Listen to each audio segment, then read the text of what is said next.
The fear of being found out. You get the promotion you worked so hard for. You graduate with honors. You launch a successful project and receive praise from everyone.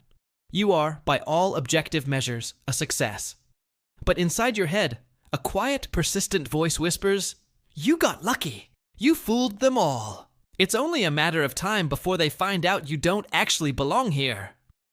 This gut-wrenching feeling of being an intellectual fraud, of wearing a mask of competence while fearing you'll be exposed at any moment, has a name: the imposter syndrome. And here's the paradox. It doesn't typically affect low performers. It disproportionately targets the intelligent, the capable, and the successful. It's not a sign of your inadequacy. Ironically, it's often a sign that you're pushing your own boundaries. Today, we're deconstructing this psychological parasite. We'll expose the vicious cycle that keeps it alive, and at the end, I'll share 3 practical strategies to start breaking it. Deconstructing the feeling. It's not humility. Let's be clear about what imposter syndrome is and isn't. It is not humility.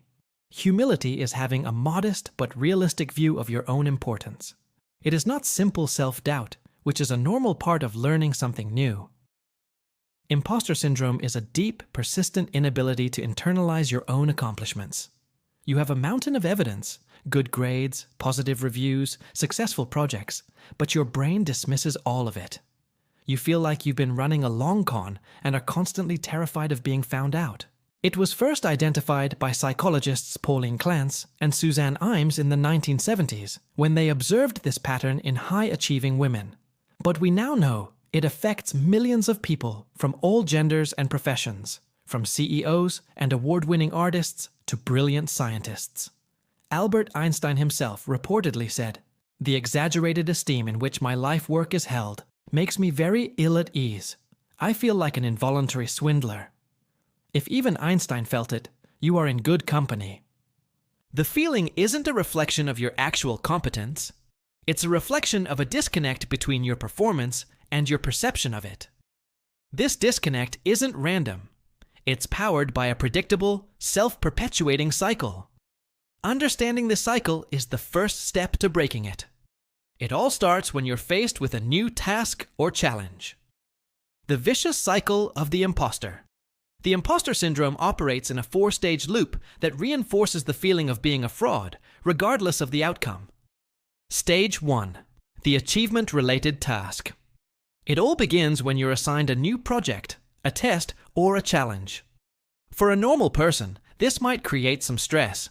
For a person with imposter syndrome, it triggers immediate anxiety, worry, and overwhelming self-doubt. Stage 2. The response to anxiety. To cope with this anxiety, the imposter resorts to one of 2 strategies. The first is over-preparation.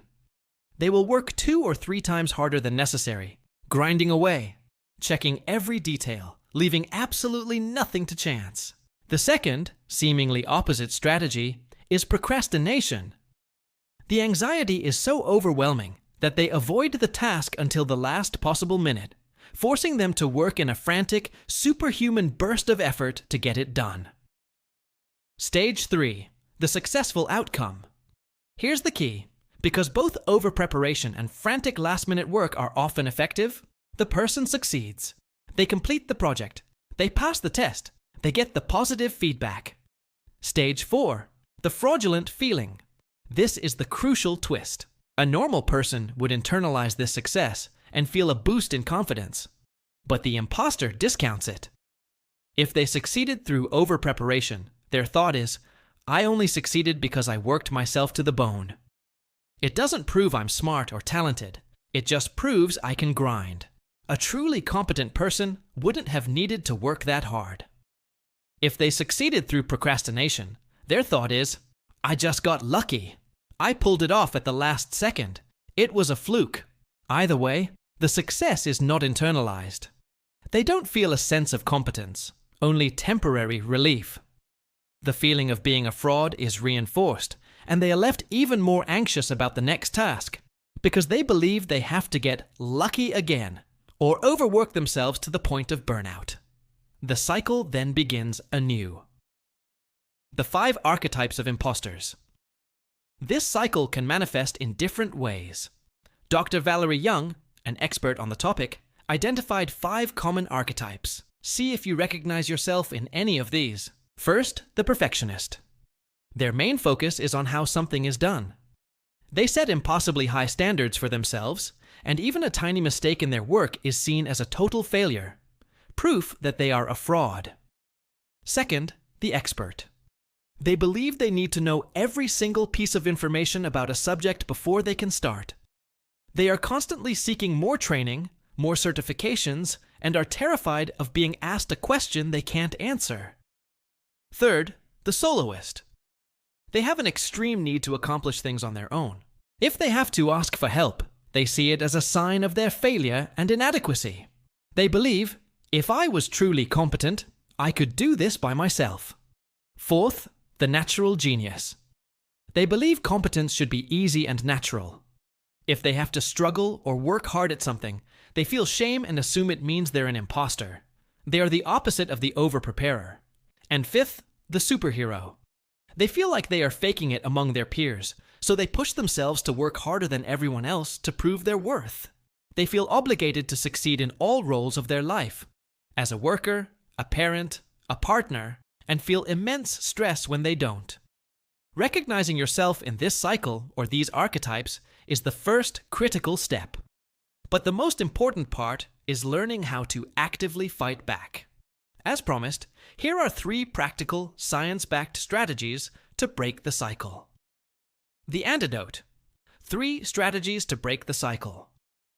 You can't just think your way out of imposter syndrome, but you can take deliberate actions to weaken it. Strategy 1. Separate feelings from facts. Your feelings are not facts. You feel like a fraud. The fact is that you got the promotion. You feel like you don't belong. The fact is that you were accepted into the program. The core of this strategy is to practice objective self-assessment. Keep a brag file, a document or journal where you log your successes, your accomplishments, and positive feedback you've received. When the feeling of being an imposter kicks in, read it. It is a factual counter-narrative to the emotional story your brain is telling you. Strategy 2. Reframe your mental scripts. This is about actively challenging your fixed mindset voice. When your brain says, I only succeeded because I got lucky, reframe it.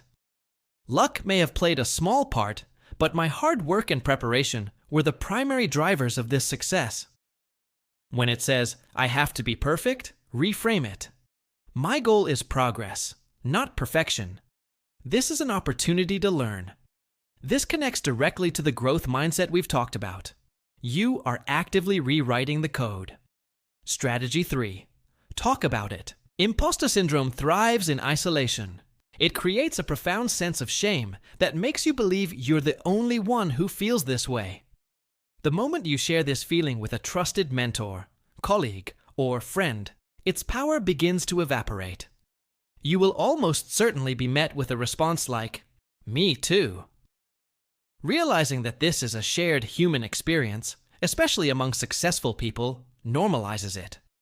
It's not a dirty secret that proves you're a fraud. It's a common psychological hurdle. You belong here. Imposter syndrome is the paradox of success. It's the shadow that often follows our greatest achievements. But it is not a life sentence. It is a pattern of thinking, and patterns can be broken. By recognizing the cycle, by separating feelings from facts, by reframing your thoughts, and by sharing your experience, you can begin to dismantle it. The goal is not to never feel self-doubt again. The goal is to stop letting that doubt discount your hard-earned success. The truth is, you didn't fool anyone. You earned your place. You belong here. This feeling is incredibly common, yet we rarely talk about it. Which of the 5 imposter archetypes, the perfectionist, the expert, the soloist, the natural genius, or the superhero, resonated most with you? Share your thoughts in the comments below. It helps everyone feel less alone. And if this video helped you name a feeling you've struggled with, hit the like button to help others find this validation.